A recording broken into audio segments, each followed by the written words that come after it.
Hey there, Film Buds. Welcome back to the Film Buds podcast. I'm your host, Paul. Lauren will be joining us in just a moment. Before she joins us, I thought that I would go ahead and give y'all a little bit of a history lesson. So this week we are doing Japanese film. We are doing two different films. The first one that we are doing is Sword of Doom from 1966. The second one that we are doing is Tampopo from 1985. Sword of Doom is part of the samurai films of that era. Samurai films actually were a long tradition in Japanese film. And then Tampopo is part of the Ramen Western movement that came about later on. So, for a little bit of background, Japanese film began all the way back in the 1800s. Film was introduced to Japan around 1896 or so, but it was still very much less popular than theater, in particular kabuki theater, which was very melodramatic, very overwrought, and it was a tradition that sort of came within itself, Japan, even though it had a lot of interaction with other people throughout its history, because of its island nature, really came into its own cultural traditions in many ways. And kabuki theater is a part of that. And that influenced their early films, much like how, vaudeville influenced early film, with a lot of stage performers finding success on film. And the early part of Japanese film tradition also included, even though the films were silent, a live narrator in the theater. American films had live bands, and live orchestras doing all of the music, whereas Japanese films had a live narrator in the theater, known as a benshi, if I'm not mistaken. And they would provide dialogue back and forth for the characters, and any kind of narrative nuance that needed to be provided came from this person. And so it ended up becoming its own very interesting tradition in film, and a lot of people that were narrators for these films live ended up becoming actors as films moved into sound. Once sound did take off, directors found it particularly liberating. And a lot of the early films that were done were early adaptations of kabuki theater. In the 20s, there was an earthquake, and it ended up demolishing Tokyo and Yokohama. And so what ended up happening is Kyoto became the place of these historical films known as Jidai Geki.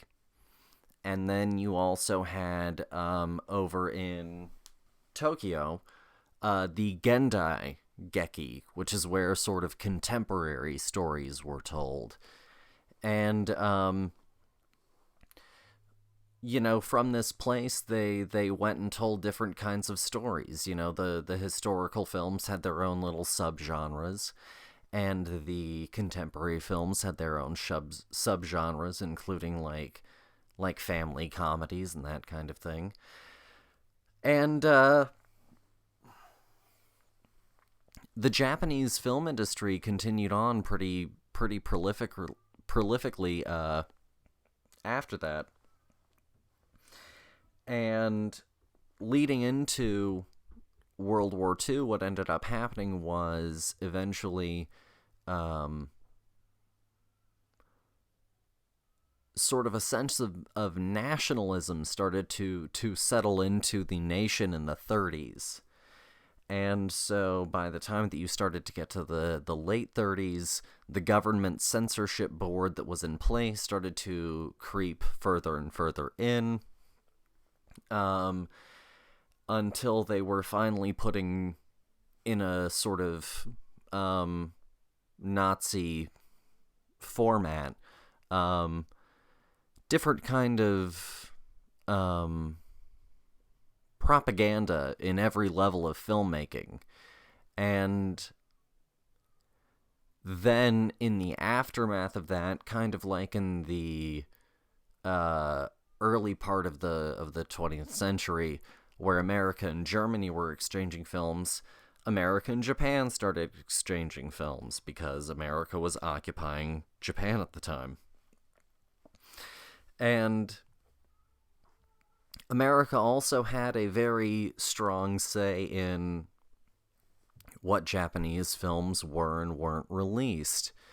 They ended up confiscating like 200 some odd films. They destroyed some of them because they were deemed to be supportive of militarism or feudalism or various other elements that were decided to be against this idea that Japan was forevermore against ever disturbing the peace of the world. And so then following sort of World War II and the occupation, you ended up having Kurosawa and Rashomon. And Rashomon kind of put Japan back onto the international cinema landscape. It's a story about the reliability of narrators and the story told itself. And from that, you had this kind of return to people using all the different forms of storytelling. Jidai Geki and Gendai Geki, and you move then on into Godzilla in the 50s, and part of the reason that people got so good with miniature work for Godzilla was the fact that they did not have footage of World War II. So when they wanted to recreate things for World War II for news stuff, they used miniatures. And so a lot of those craftsmen brought those skills over into Godzilla and some of those films. And like after the government was broken up in the wake of World War II, the studios had been consolidated underneath that government, underneath two different studio banners. It was broken up again, and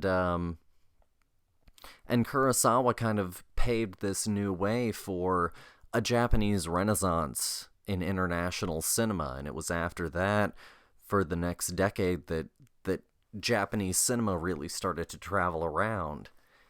And it was in the wake of especially samurai films that two things happen. One is Star Wars, the other is spaghetti westerns.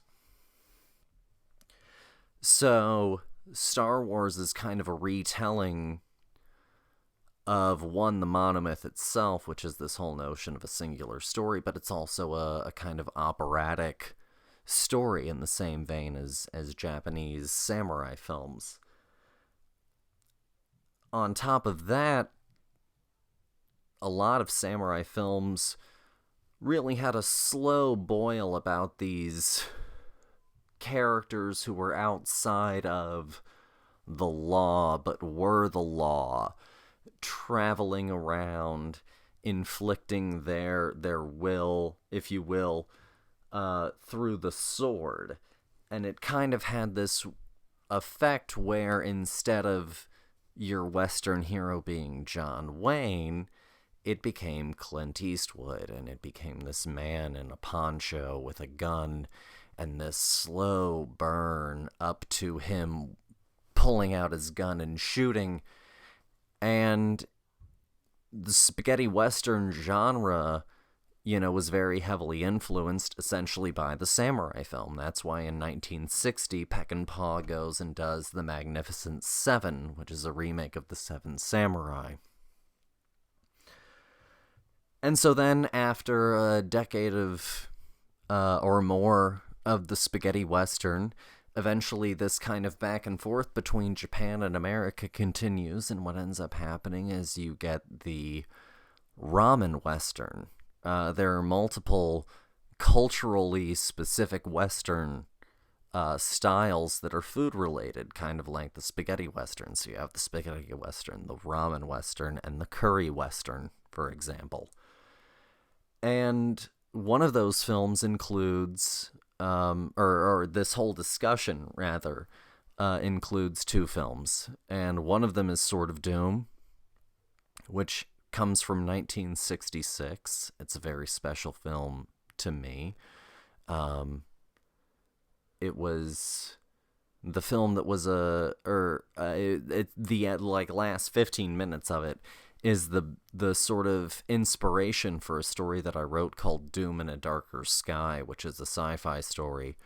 And then the other one is Tampopo, which was gotten for me by my sister, and it's an incredible film. And, it's kind of this post-war tradition of film with this second generation of filmmaker, and then this third generation of filmmaker, where, the samurai film, the Jidaigeki, ends up informing the Western, ends up informing the Ramen Western. And so it ended up being a really interesting double episode. And we're very thankful for you, the listeners, for joining us. We're recording on Thanksgiving and the day before Thanksgiving. And we hope that you guys enjoy the episode and that kind of thing. And as always, we have a clip, so take a listen.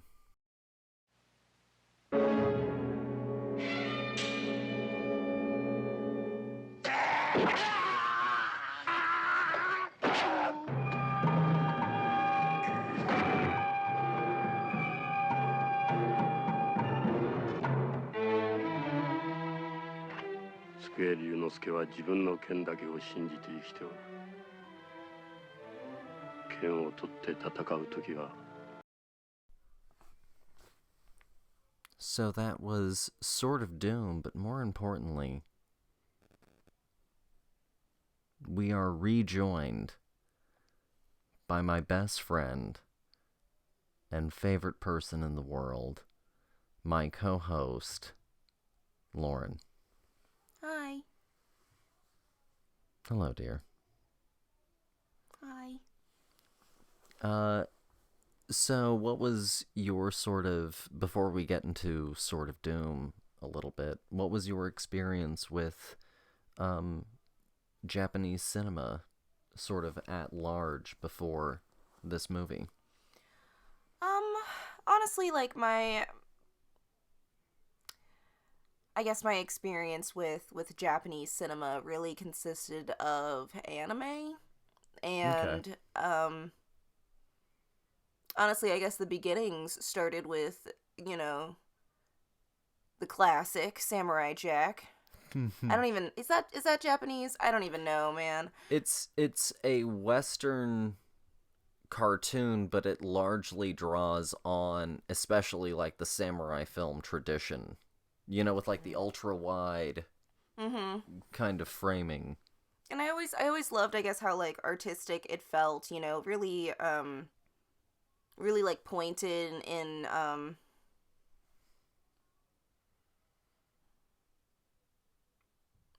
they let moments really land and really settle in that, and I found that really similar also to what we've been watching of Japanese cinema. But I Mm-hmm. guess then my actual first one, if that one's not real, sorry folks, um, would probably be like, Miyazaki. see, no, I have to go, my personal timeline of Japanese history is all sorts of wonky, so it's gonna probably be like Dragon Ball Z, Okay. um, which is a different type of Japanese, I guess, expression entirely. That one's very Mm-hmm. like action hero, whereas like, Yeah. um, even like Miyazaki is more kind of, I guess, in line with what Samurai Jack what is for me. It's very beautiful and masterful in what it's trying to tell me, and it doesn't always have to use words to express that feeling. Mm-hmm. Um, but yeah, no, I didn't really have like a lot of, especially like live action history to really pull on before we did this. Mm-hmm. And honestly, like, you can tell they're from the same country. Yeah. It definitely it still had those things that I guess I was expecting from my outside perspective within them, and so much more. Mm-hmm. you know I'm I'm curious to go further down the line. I've always really enjoyed Japanese cinema, and this just kind of like cemented that for me in a way.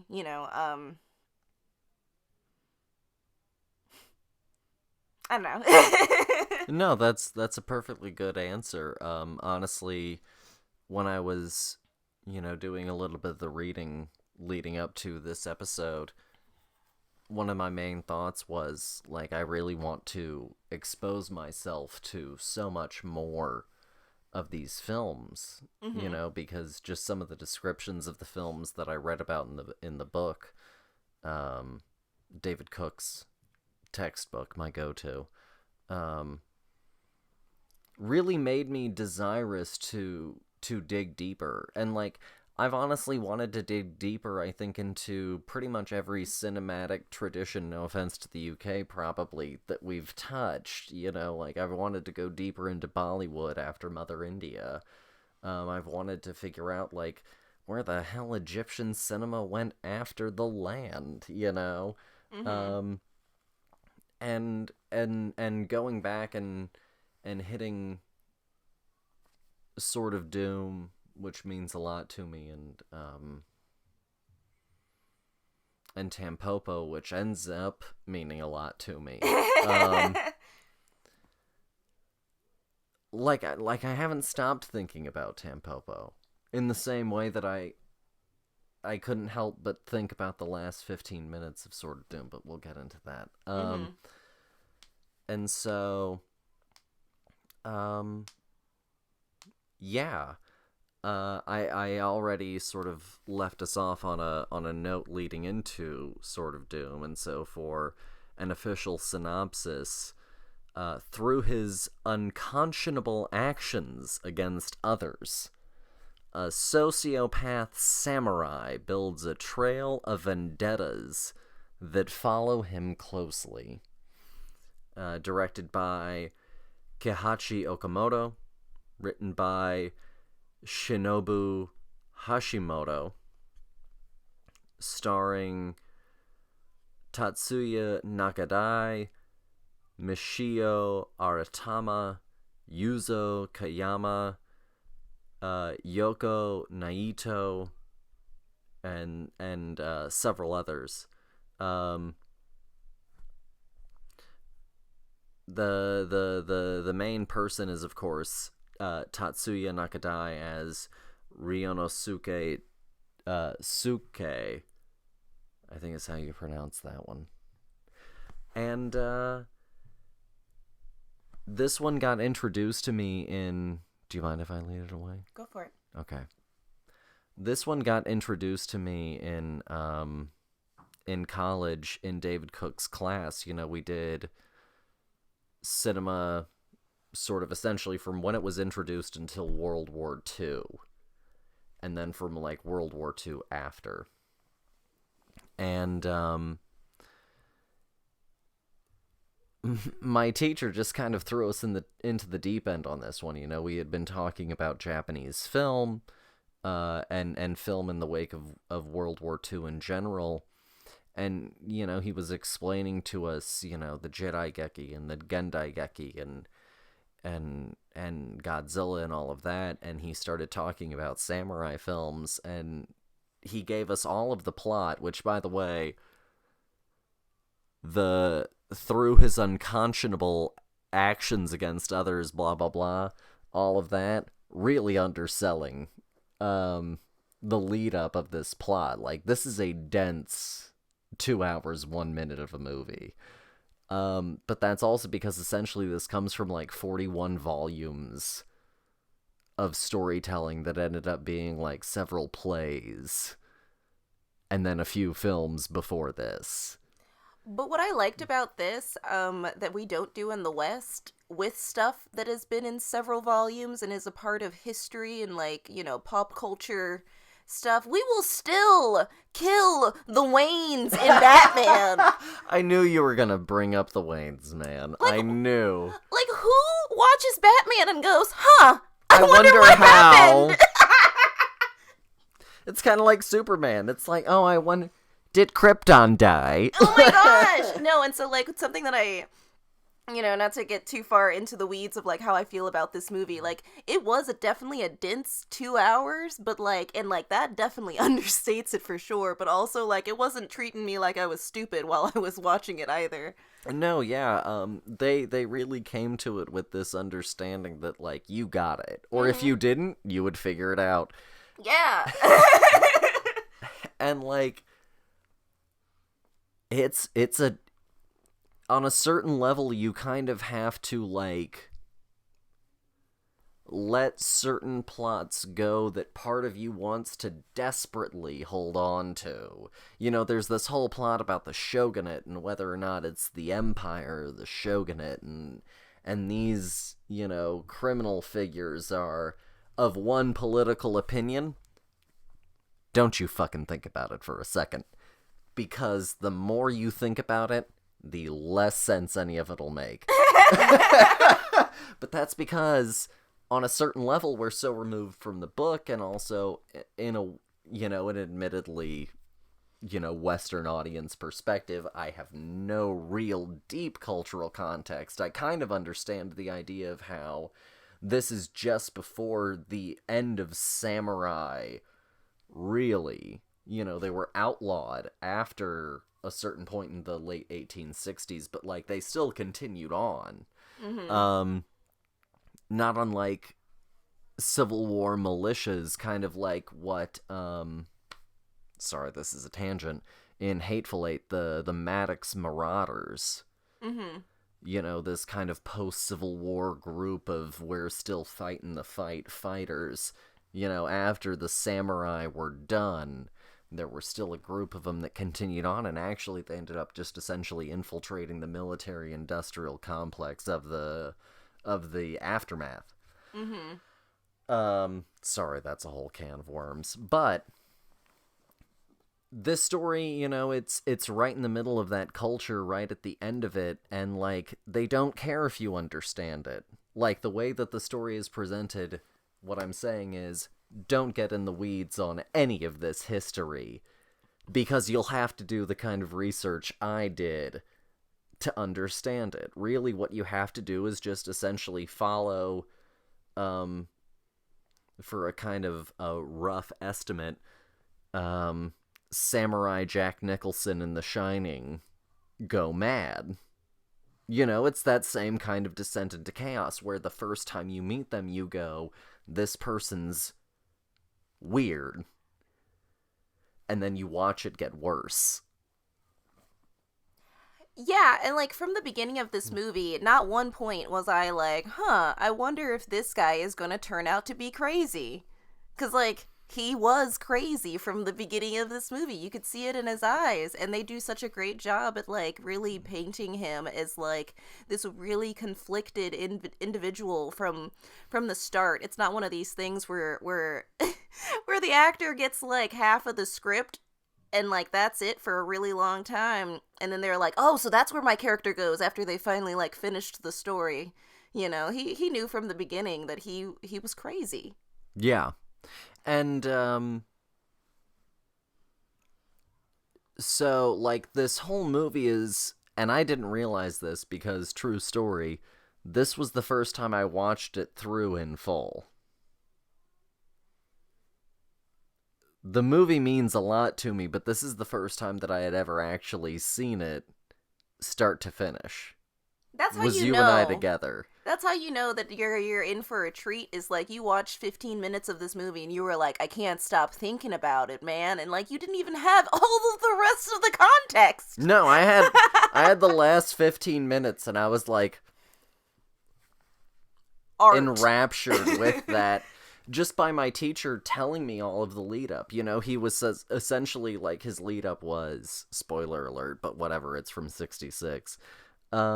My teacher was like, it's about this Ronin, which is a samurai without a master. And that's particular in the cultural context, right? A samurai is a part of some sort of feudal institution.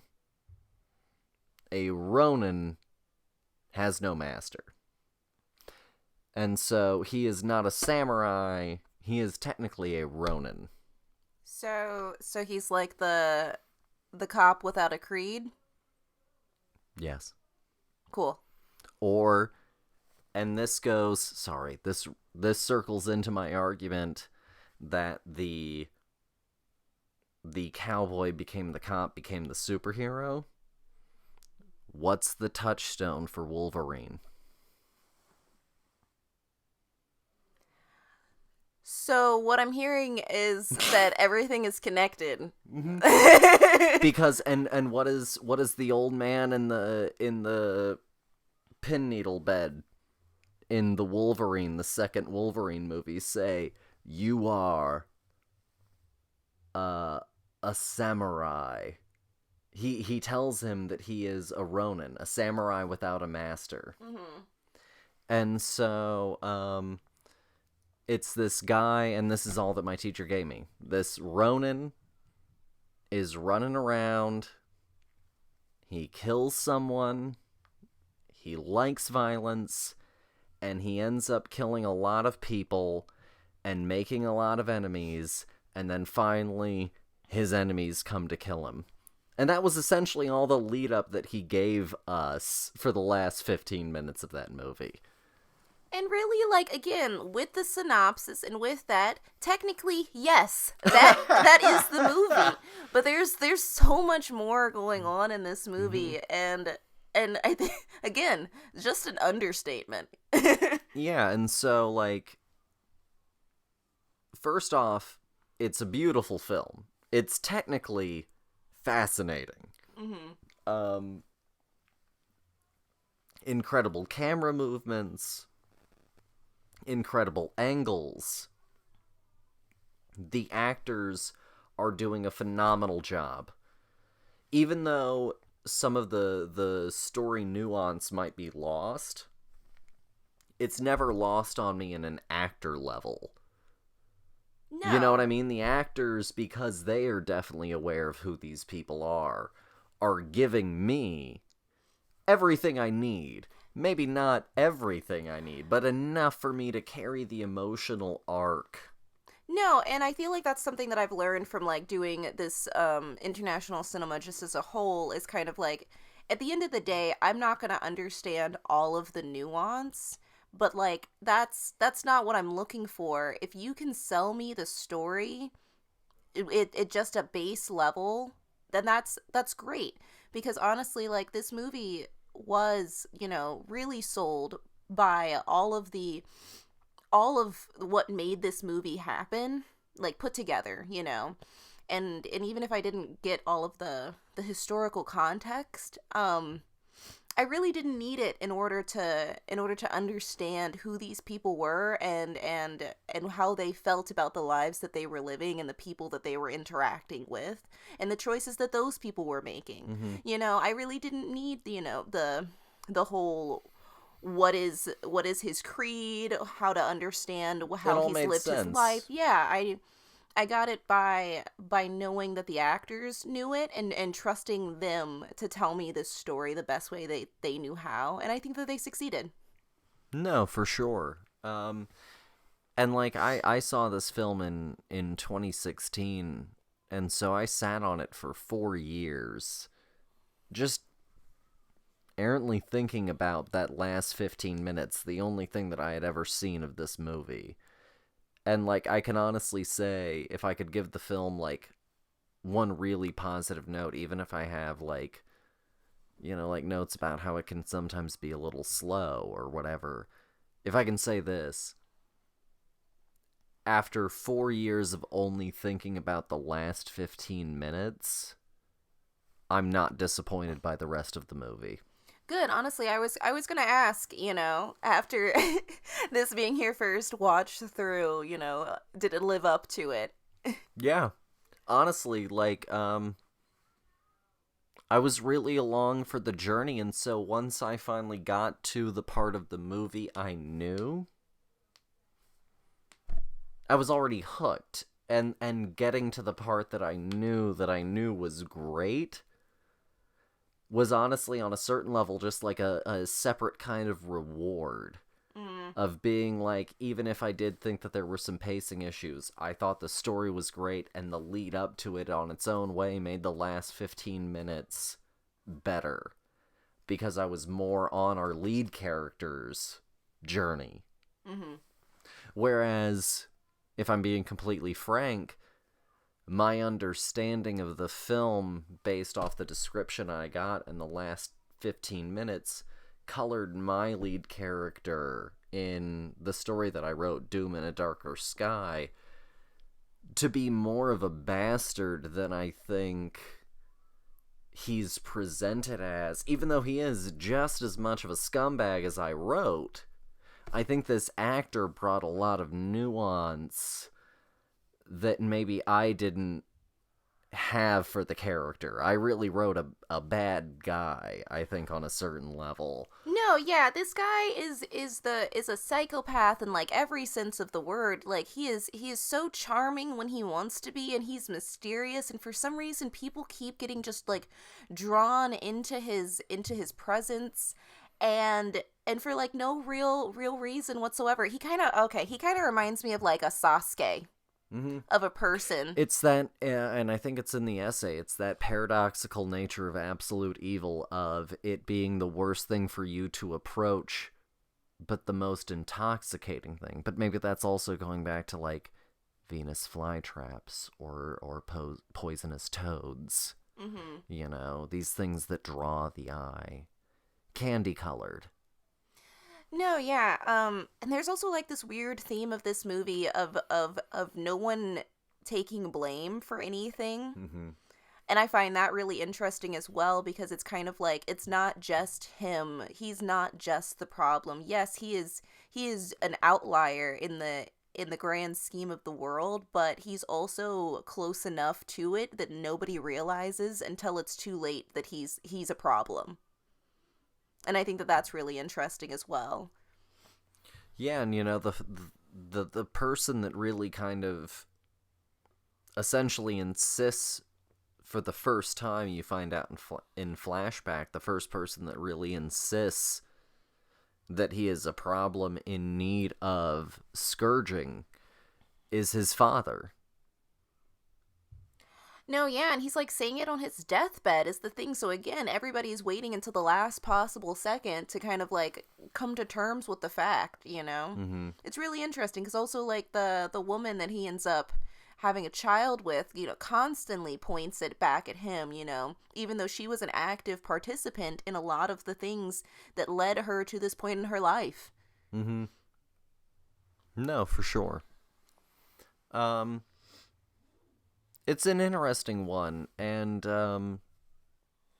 it's not an easy film. It's not necessarily for everyone. It ends very abruptly, but that's also because it was supposed to have sequels that it never got. But again, because it was a part of a 41 volume novel that also was left incomplete because the novelist died. And like I do think that this movie is a little slow, but also like it's from 66, you know, and I think that at the end of the day, like I think that this movie is made with purpose in mind, and so I don't mind all of those slow moments because they're there on purpose. Yeah. And I feel like you know, if I feel like it's dragging, then it was supposed to feel like this so that that way when we finally do get to the climax, it does feel, you know, completely as epic as it can be, because also like his life does have it did have, you know, like slower points in it in Mm-hmm. between his acts of violence and his epic showdowns with people who would come and try and tear him down. But then he would go for scenes with not really doing anything. Mm. And no, I really I also, I guess, you know, unpopular opinion, I kind of like the fact that the movie just stops. Yeah. Because that's kind of how it feels. You see him like pause in this like epic freeze frame, and it's like, will he die? Find out next time. And you never get that. And it's also kind of, you know, kind of how life is in a certain way. You know, you don't get to know when your final day comes, and we don't get to see his either. No, for sure. Um, so if you had to rate Sword of Doom, what would you give Sword of Doom out of 5? Oh,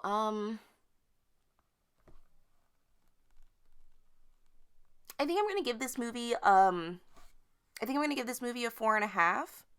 Okay.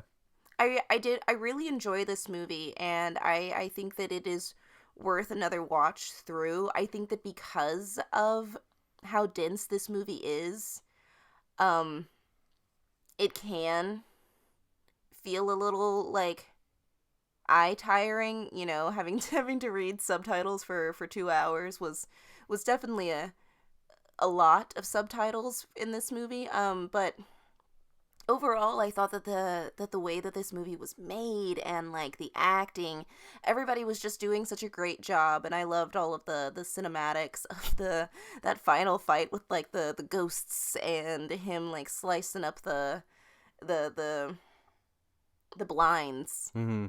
It was just it's so cool, and it's also just a marvel of its time, because of technological advances as well. You know, we forget it's so easy to do things now. We forget how much work all of this took. Yeah. And like, no, I really did. I really enjoyed this movie. Okay. Um, I'll give it a 4.5 as well. I was gonna give it a 4, but I'll give it a 4.5. Aw. Well, I'm glad. No, you convinced me. Um, I don't know. There were like I loved it. Um, I guess I was maybe just like slightly more critical, but I think that you made a compelling argument for a 4.5. Well, yay! I'm glad that I could bump you up to a 4.5. Not even on purpose. I wasn't even meaning to. Yeah, yeah.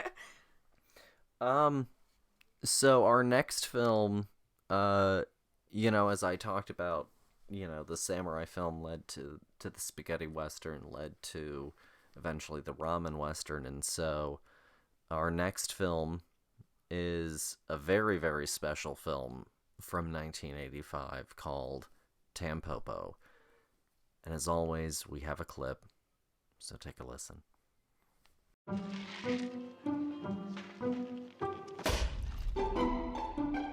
そっちも映画館なのね。そっちは何食べてる？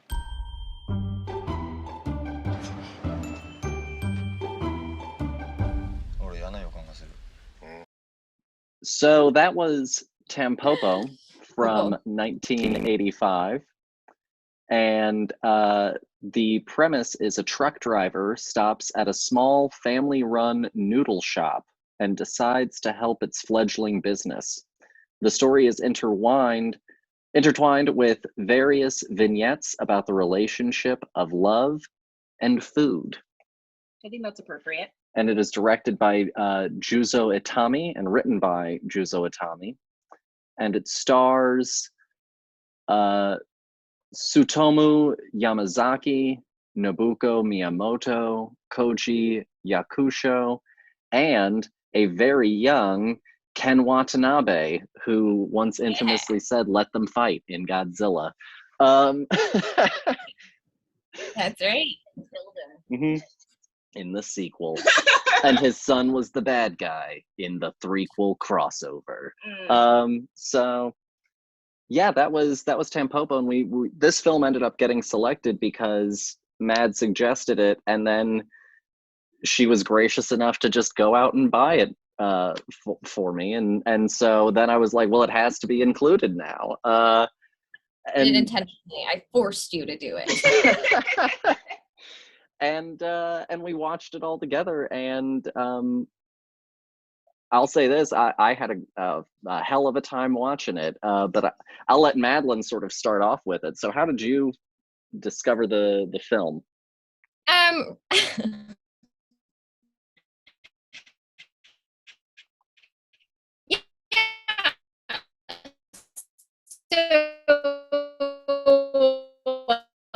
Point of extreme boredom with literally everything, and I got into my head that like a fun thing to do, since we couldn't really go out anywhere at the time, like everything in Austin was shut down, was I was like, we should do sort of like a themes like dinner and a movie at home. So for me, obviously, like I used to be a chef, like I love food. I thought a fun thing to do would be like pick a like food related film that was like, you know, from various parts of the world, and then also like eat that food along with watching the movie. So I did like a whole bunch of research into like, you know, I mean, there's like classics and like things that I already seen, like Big Night and stuff like that. But yeah, I just started doing some research into like classic kind of like food movies, and Tampopo came up, and we also really love ramen. So I was like, let's fucking do that. Like, let's watch Tampopo. So yeah, it was hard to find. Like it's not really streaming anywhere. So I had to like buy a copy of it, and I was like, I hope this is good. And we ended up watching it and absolutely like loving it. It's just like, it's super fun and super funny. Yeah. It's really, really funny, and just like super enjoyed it. And then, yeah, when you were telling me you were doing like the whole international thing, I was like, I'm going to force someone else to watch this so I can talk to them about it. No, and I love the story. I love the idea. You know, we had to come up with, you know, clever things long distance, you know, for a time, and we even came up with our own, like, you know, COVID dates. But I really love the whole idea. I think it's absolutely brilliant. Because food and movies are such a great pairing, you know, and so I think that it's a really clever idea. As for the movie itself, I absolutely love it. It is so fun. It's so different than anything else that you could watch this year. No, I absolutely adored the hell out of this movie. This movie is fantastic. And in some ways, like the vignettes almost steal from the main plot, you know, in terms of memorability. I think it's absolutely a blast.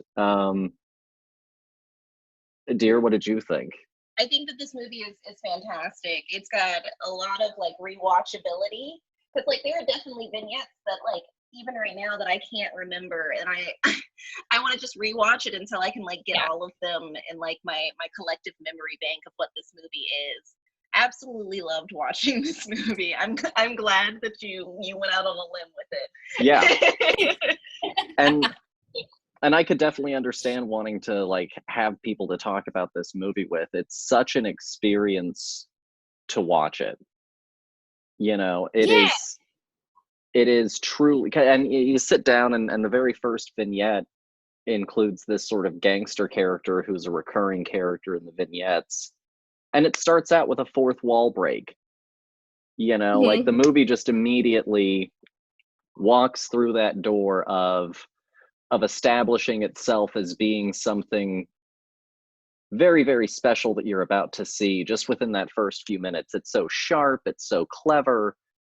It's right up there with a Woody Allen wall break, you know, like it is just perfect. It's not just a throwaway gag, it's really quintessential.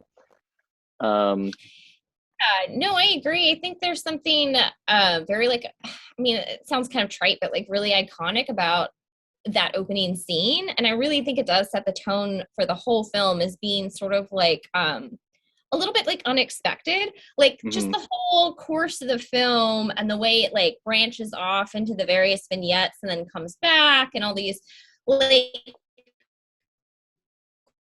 quirky, fun little stories that are like so unexpected. This is super corny, but it kind of makes me think, I mean, the whole movie is about food, but it kind of makes me think of like, it's like there's like the main course, you know, which is like this ramen story. And then it's like all these fun little sort of like amuse-bouches all along the way. And they're all like unique and delightful and like fun to watch and sample. And yeah, I totally agree with you, Lauren. Like you said kind of earlier, like there's such a watchability about it. And you just want to go back and like experience all these fun little like offshoot stories like again and again. And yeah, they're just like so zany and but all like so very like heartwarming. And there's something very just like, I don't know, like fun and very human about all of them. And just sort of, yeah, the whole thing, I think, again, also kind of subverts expectations with like the fourth wall break, with the way, again, all those kind of little vignettes happen, just like the main storyline itself, like, because, again, like, he calls it like a ramen western. And so there's parts of like Western story arc. Again, it's like, but it's Japanese. So it like has its own kind of like particular tone and take on everything. And there are some like very fun things that I think kind of like subvert your expectations throughout the movie. But that just kind of adds to it and keeps it like super lively and fun and engaging. Yeah. And you know what you were talking about, you know, the main course and then all of these little side tastings, you know, that sort of made me think of the little vignette that you get of the old guy, you know, talking about like ramen and what makes good ramen and how to eat ramen and how.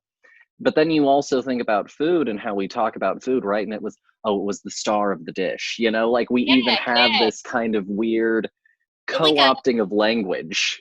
Yes. Like a parallel sort of verbiage when you talk about like presenting a meal, like presenting a play or presenting a movie. Yeah, it's like there's various courses and like stages and acts almost throughout a meal. And there is something very sort of like, because you're right, even with him talking about how you go about eating the ramen, like there's something about food that is like both experiential but also a little bit like performative.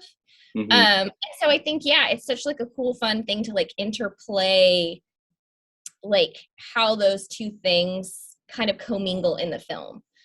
Yeah, absolutely. And, you know, Lauren talks all the time, you know, about some of her experiences from acting and when we talk about performances in film. And what really helps set this movie, aside from it, you know, having some certain Japanese, I think, sensibilities, is that it has this incredible comedic sensibility as well, and all of this heart. And she talks all the time about how she had this one teacher who was like, you know, what if you loved the person that you're sitting across from? Oh yeah, always choose yes. You know, and like that's more interesting than being like, no, I hate them. And like on a certain level, that's so much of this movie, you know, like it's not really an angry movie, it's not angsty, there's not really violence, but it is a Western. Yeah. Well, and even like the violence is like a little bit comedic because like I think it really like there's like a couple instances. So there's like that opening bit and they don't even show like the actual fight. They just see like the aftermath where he like shows up at the ramen place and that guy is drunk and sort of belligerent. And like, he's like, you got to get out of Tampopo's ramen shop, like cut the shit. He's like, all right, you want to fucking fight? And they're like, yeah, let's go. And then they beat the shit out of him, of course. And she like is tending him back to health. But yeah, like, I mean, you're right. Aside from that, and even that violence, like they don't show that violence. It doesn't come across as necessarily mean. The next time those two guys have like a showdown, they end up becoming like good friends. It's like man, we're going to take some swings and like work our shit out. But it even also feels like comedic then. Like it's just like hilarious. These two guys like under an overpass, just kind of cars just passing each by, other. not giving a shit, you know. Yeah, and they literally are just like so tired. They both just like collapse next to each other in the grass, and they're just like, "That's it, we're buddies. Like, let's fucking help Tampopo fix up her ramen shop." Yeah. He's like, "You're such a good guy," you know. Like, they're like, "Yeah, my buddy over here." Yeah, love it. Yeah. No, and it was such a delightful movie, you know. It was truly enjoyable to watch. You know, I like movies that are you know, tough to watch, but it was so delightful to just sit and watch something that was just like refreshingly bright, you know. Like it was. Yeah, I completely agree with that. It also had that, you know, what I expect from an 80s movie, like not in the sense of like it being like flashy, like colorful, but it was definitely like these absurd storylines and like people just being like, yeah, we're gonna accept this as my reality and we're gonna keep going. It was like almost like watching like a cartoon in a sense, or like an anime, in that, you know, just so lighthearted but like still grounded. Yeah, no, I agree. It feels very much kind of like the world, like it feels like grounded, kind of like real life, but there is definitely like a sort of unique like world in which that story, and like a sort of reality in which that story is being told. So yeah, there are these kind of like pockets of like absurdity, like when that woman's like, the one little vignette where it's like the woman's super sick and her husband comes like running home and like the doctor's like, she's not gonna revive, and then he's like, I know what to do, and he tells her to cook he, like pulls herself up out, and it's like, even moments like that, like it's like tragic because this woman like dies, but like it's told in such like, I don't know, like a hilarious way. I feel like people listening to this who have not seen that movie are going to be like, wow, this woman is laughing because a dying woman got up and cooked her husband a meal. But it really is funny in the context of the film. Yeah, it's absurdist. It is absurdist, yes. You know, just in the most simplest of ways. It's just it's full tilt absurdist. Yeah, I mean, she like cooks this last meal for them, and like as they're like being like, "Oh, it's delicious," she just like keels over and dies. That's it. TKO. Done. One last meal. And then he doesn't tell his children to like stop eating. He's like, "You have to finish it. That's the last thing your mother ever made you." And he's like crying over his bowl as he like shovels his face, like crying. It's great. And so like, it's so fascinating. And it's so fun, and you know, it is big storytelling, but I think I was doing a little bit of research, and of course we watched Sword of Doom, and you know, one of the reasons that film took a little while to really sort of take off in Japan back when it was introduced in the late 1800s, early 1900s, was that people were still really just enjoying the shit out of kabuki theater. And kabuki theater is very overwrought, almost melodramatic kind of performance. And a lot of the first films that then were done, you know, were translations of kabuki. And so you look at the cinematic tradition of Japan, and like, they're totally accepting at all levels of like, going back to your point of like, we're going to commit fully to whatever this concept is.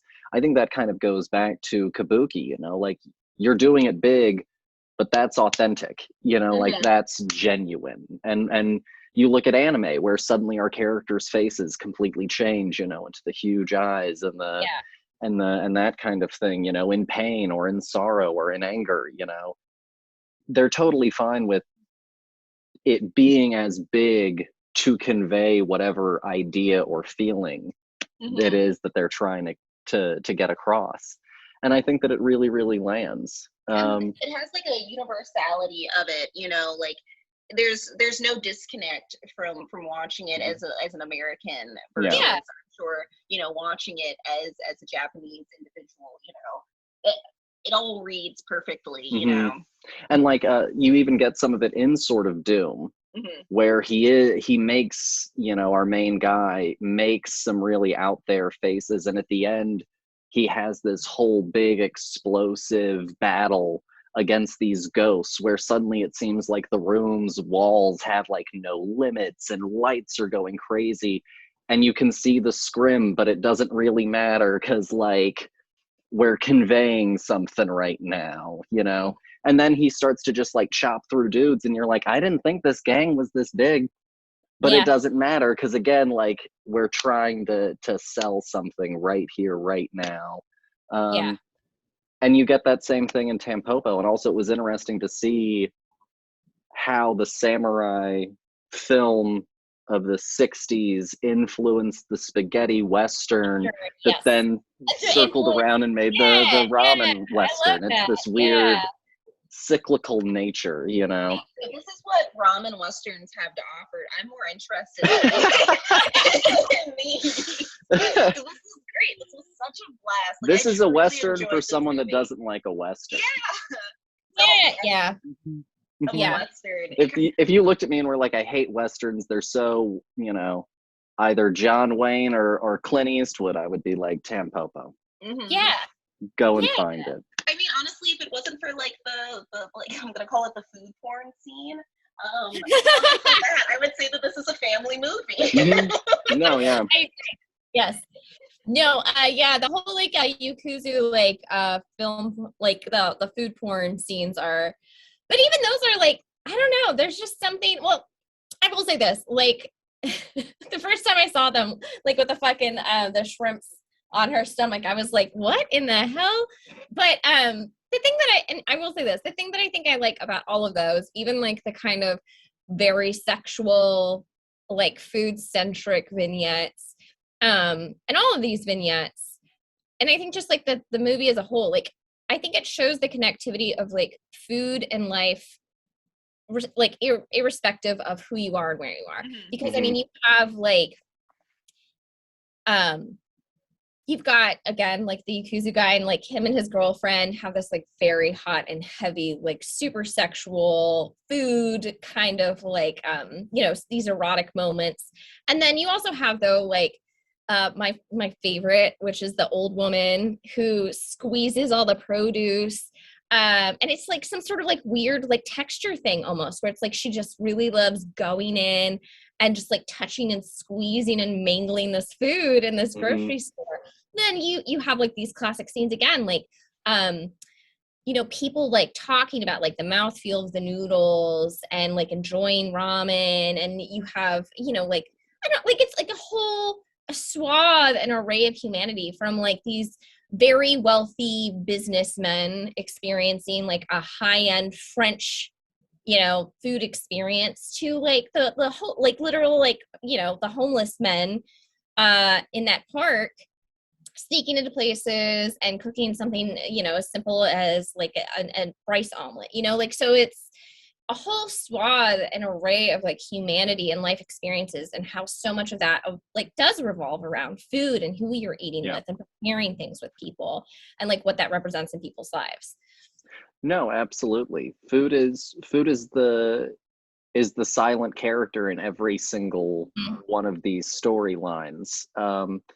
It's sexy. It sometimes is disappointing. You know, when the truck guys get there, they were really looking forward to a good meal, and they stopped earlier than they wanted to in the name of hunger, and the ramen sucked. So like, food can be sexy, food can be disappointing, food can be love, you know. Food can be pride, food can be something to fight over. Like, food takes on a character in every single one of these scenes. And honestly, like, I want more. Let's do something else now. Let's do one of the other senses. It reminded me of all right, so I'm gonna be, I guess, a little like nerdy for a second. It reminds me of this episode of Adventure Time where they take all of the 5 senses and they do these like little vignettes of each of them that's like been tied together by this one character throughout the entire thing. And at the end, he's like, all right, so did you get what they were all about? And like, one is about touch, one is about seeing, you know, one is about hearing. And this whole movie just kind of like reminded me of that. And I was like, there aren't that many things that do this. And I thought this was such an interesting, you know, I guess like a topic to try and like make a whole picture about. And I thought that they did a great job. Yeah, because you're right, it's great. Like, the thing that is so wonderful about food is it really is like an all senses kind of experience. I mean, like, the common saying is that like you eat first with your eyes. You know, you look at something, you see it, it looks beautiful, it looks delicious. Like you smell it, touch it, you taste it. You can even like, depending on the kind of thing, like I think about fajitas and you hear them like sizzling and crackling and you know things like that. Like food is such a sensory experience. I think you're right. They do like such a good job of kind of like discussing and bringing that play into the whole film, but without making it like overt and like over the top or like too trite or like on the nose. You know what I mean? It's Like not Food Network the movie. No. Yeah. It's not. Yeah. Yes. Where we got a Bobby Flay cameo. You know? And honestly, like the subtlety of it, it works so well because you don't really notice it for a time until like honestly probably about like halfway through. I was like, all of these vignettes are about food. Yes. You know, like, and you don't really like pay attention to it because you're so engrossed in the story, you know, and all of these people's relationship to what food means, and it's just it's so good. Yeah. Well, no, and even like the main storyline. I mean, the whole reason Tampopo still has that ramen shop is because her husband had started. He had owned it, and he died, and this was like her last big connection to him. But she like didn't know what to do with that and how to like move on from it. And it's not until she meets these, you know, men in her life who come and they help her hone her skills. And like, yeah, I mean, you talked earlier about this idea of like food being like pride and stuff like that. She gains pride in like this, not just as a dream of her dead husband, but as like her own dream. And this becomes about like her own aspirations and her own love of food and her own connection with like the people in her life. And like, as her, you know, connection with all of these different people grows, her confidence grows, her abilities grow. And so it's really like this whole transformation that, you know, takes this thing where it's just like, again, like this ramen shop that had been someone else's dream, and it really becomes her dream and like her passion. And by the end of it, you know, it's transformed her and it's transformed the restaurant. Yeah. No, absolutely.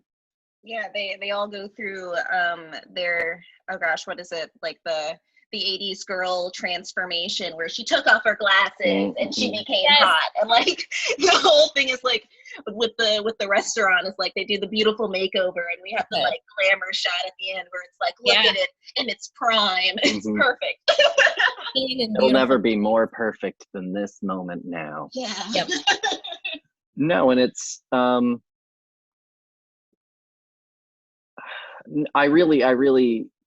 I can't speak highly enough about this movie. I think it's so wonderful and so well done. The only like American Western I can think of that's like even half as funny as this is like Mel Brooks's Blazing Saddles, you know. That's the only like American sort of like kindred spirit that I find is probably something more in like the comedy Western sort of angle. The thing that's funny about this is I don't feel like it is just like I wouldn't consider it like a straight comedy. Like I think it's so joyful and bright and funny, but I don't know if I would like necessarily describe it as a straight comedy the same way I would describe Blazing Saddles as like a comedy that just happens to be set in the West. Yeah. No, but it's a heartfelt film, you know, it's a heartful film. It's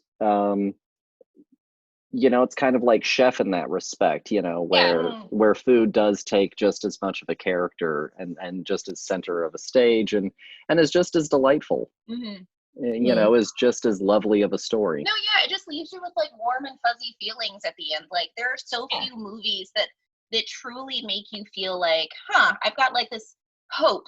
Yeah. This is such a nice feeling to have. I agree. I think it's like so rare, in my opinion, to find a movie that like is just like both really fun and joyful to watch, but like also really, really well crafted. You know what I mean? Yeah. Like such a like a beautifully told story that's like so again, like I really think it's like so uniquely told. Yeah. You know, we talk all the time about like, you know, you were saying that like it's fun and it's charming and it's also well crafted. You know, we talk all the time about how you know, people will be like, oh well, it's for children, as though that's some excuse for bad quality, you know. And like they talk in you know, in Mexican film history about how like churros ended up killing the film industry. And it's like, well, the problem I don't think was necessarily churros. It was probably that they started making too many bad ones, you know? And so it is rare to just have things that are aiming for warmth and heart that land with all of the real technical prowess that's definitely on display. Like this is a well-crafted film. No, yeah, we don't have to lower the quality of the art. We can still love the thing that we're producing. It doesn't have to be, you know, the biggest budget thing. Mm-hmm. Yeah. You know, we can have filler movies that still make you go, I liked watching this and I'd watch it again. Mm-hmm. Yeah. That are also well done. Yeah. Yeah. Well, and another thing I was thinking about too, and you brought this up earlier, you know, kind of seeing like, I think the other thing that's fun about it is seeing how, you know, to your point, samurai, like Japanese samurai kind of cinema heavily influenced what became the spaghetti Western. And then seeing that kind of like turn back and that sort of like feedback loop. And when you're watching Tampopo, like again, you get these hints of very sort of like American, like Western style film that show up.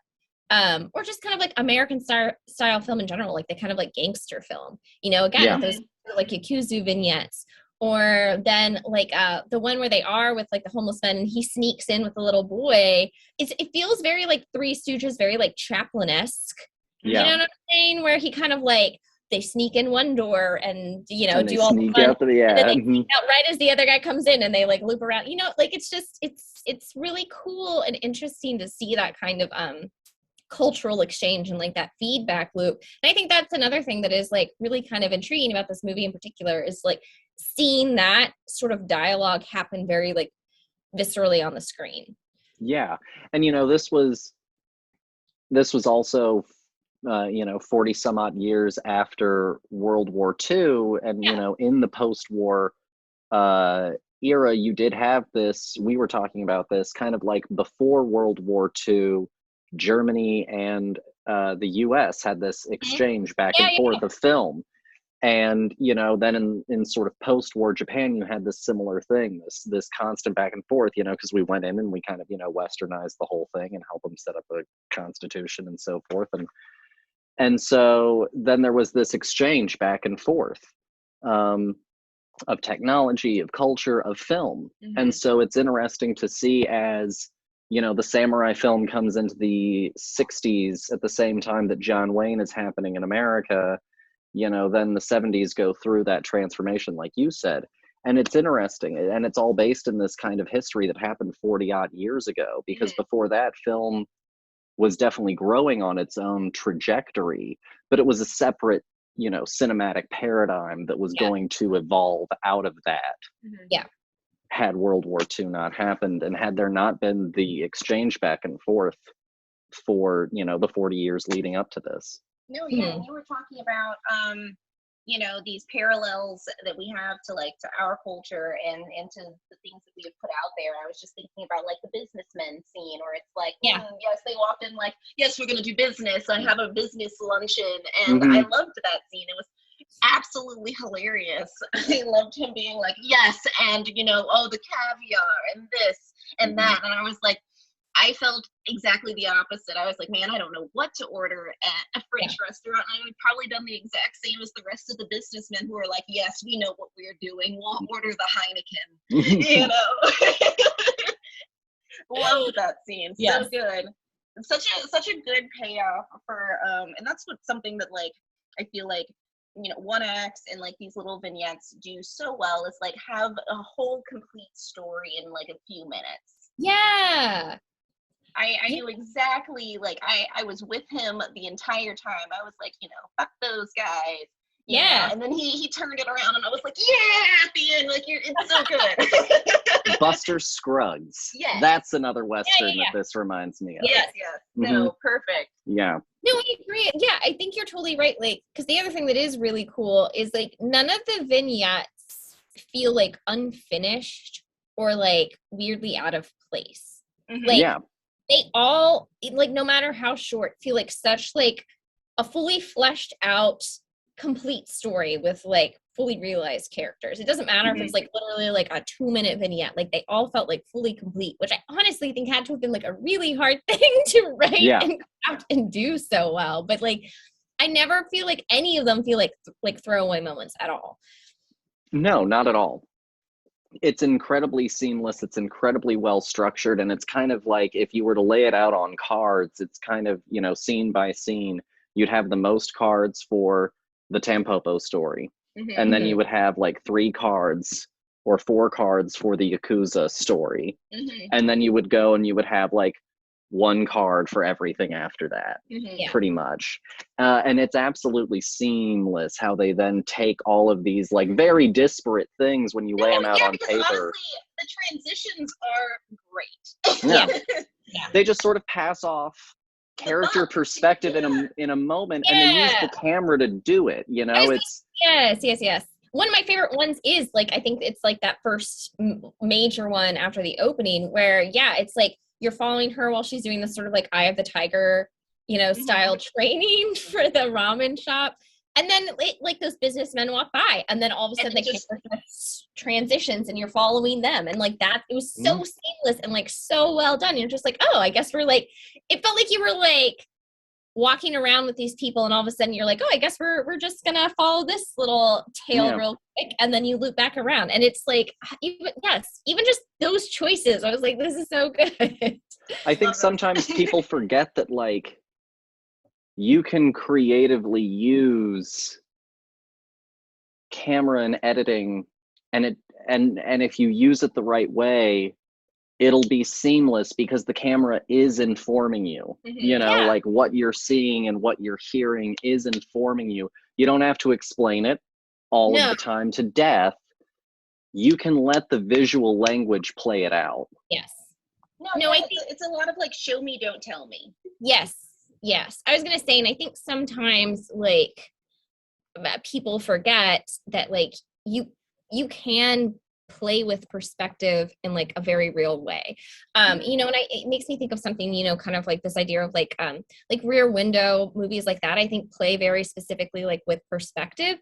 And I think a lot of times people forget that like you can use that camera to, you don't have to explain like we're going to a different scene, we're doing like a scene change, a shift. Like literally he just uses the camera to switch who he's following, and that is the perspective change, and that's it. And it's like you can use the camera to your advantage like that. Yeah, absolutely. I didn't need to have some like cue card pop up, no words came on the screen to didn't need a title for it. Nope, it just happened, and you literally accept it. And I think that's the thing that people forget about watching film is like we're so like, oh, it has to be a certain way, whereas like I think that with theater, because the medium is live and in your face, you have a little bit more of this like, I'll accept your gray area more, and I think that we should bring that back. You know, it's so simple and so effective. You're right. You know, like on stage, like because it's not like you don't do any editing, like there are on scene very visual transitions, but it creates this kind of like interesting perspective space, this sort of like nebulous space of transition. And like, I agree. I think you can bring that to film. Yeah. No, absolutely. I honestly can't recommend this movie enough. And I really also can't thank you enough for bringing it to my attention. It's easily one of the best things that I watched this year. No, honestly. It's so fucking good. And like, I don't know like anyone who's seen it. So it's like, I need to talk to someone about this. We're going to start the Tampopo fan club. Welcome to the first international meeting of the Tampopo fan club. Hello, everyone. Yes. Perfect movie. No.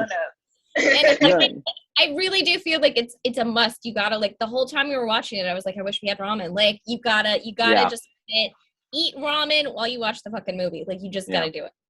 Absolutely. So Matt, if you had to rate it out of 5. Oh, got 5 out of 5 for me. Yeah, absolutely. I fucking love that movie. It's 5. great. 5 as well. 5 out of 5. Done. We did it. Perfect scores. It's so good. It's so good. No, it's shocking. I knew that it was going to be good. I knew I would probably enjoy it. I had no other really like expectations. I heard the plot. It was like, Western about someone who helps a woman, set up a ramen shop, little scenes in between. I was like, okay, I don't know what that amounts to, but okay. Yeah. And this completely exceeded any expectation that I could have set on No, the film, yeah, honestly. like there's nothing that I don't like about this movie, and I think that that's such a rare gift. Yeah, To watch I something where agree. you went like, you didn't go, ugh, really? Yeah, At this least one isn't time. this isn't a 5 where I look at it and go, well, maybe there are still some faults in it, but I think that overall its strengths carry it over. No, this movie is just, it's on so all good. cylinders. It's 5 out so of 5 on good. all So everything. good. It was like a visual roller coaster ride. I just enjoyed my time with Tampopo. Perfect dish. Yes. It was Michelin star winning. That's right. But no, I absolutely loved it. I loved talking about it. Thank you for coming on. Is there anything that you would like to let the listeners know? Do you have anything in the works? Have anything in the works? Something that they could maybe go and read of yours soon or currently? I mean, currently, yes. My taking an accurate sexual history is still up. Actually, just won Best of the Net for that recently. Hey, nice. Prometheus Dreaming. So if you want to go read a really short story, go for that. As far as like my own stuff, I mean, I'm still working on like a novel tentatively, but that's like no one should read that, right? No one needs to see it where it's at right now. No one should know. I'm just going to be quietly aware that this stage of this story existed and then take that to my grave. No one should read where it's at right now, but eventually, someday, hopefully soon, working on that. Yeah, I mean, I have nothing exciting happening except for the fact that I'm going to eat a bunch of food tomorrow. That's all I've got going on in my life. I think that's good enough. I'll link to it below. And all of Madeleine's socials as well, so that way you can go and follow Mad the Impaler. Yeah, you can see all my photos of my cat. Yeah. Exciting. The Dear, content you want. Do you have anything that you would like to tell the listeners before we go? Watch Tampopo. Yes. Do it. It's a must. It really is. No, for sure. Honestly, I think that it is fitting that our episode that's going to come out after Thanksgiving is partially food centric, and I'm certainly thankful that I'm going to be having a warm meal, and I'm thankful for this time that I've had with the listeners. I'm going to continue on obviously into December, but it's been a great time, and I want to thank you all for coming in and listening. It means a lot these last 2 months. I haven't wanted to do wrong by Henry, and I'm very thankful to Henry for giving me this opportunity. And so thank y'all, and thank everyone who's come on as a guest. Thank you for being my co-host. Thank you to Nick, Sky, Clark, everyone who's really made this a wonderful time. Wow, you just had to show everyone the fuck up. We're all literally like, you don't have anything going on, and you're like, I just want to be thankful for all of you. And I was over here being like, man, that was so beautiful, and all I could think was like, thanks for tuning in. Like, woo, for viewers like you. Thanks. That's right. Yeah. But yeah, I guess also though, ironically, it's also International Month, and all of our international listeners are like, I don't fucking celebrate. I don't celebrate Thanksgiving. Mm-hmm. So I guess I'm thankful for I guess I'm thankful for y'all. You're my family. Okay. Thanks, guys. Blah blah. It's been great. I love it. I love you, kid. I love you, kid. I'm thankful for you. Honestly, I couldn't have asked for a better sister-in-law. Aww. Okay. The people can't see it, but we're sending hand hearts to each other, and it's beautiful. And you're missing it. Because this is a podcast. Exactly. But yeah, so thanks everyone for listening, and thank you guys for coming on. And we'll have a whole new theme going next month. My sort of strange anti-holiday movie fest that I'm going to do. Yeah. Currently, I think it's going to include The Green Knight. It's also going to have 8 Crazy Nights. So I'll come up with some other ones to throw in there, and we'll catch you guys next week. Bye. Bye. Bye.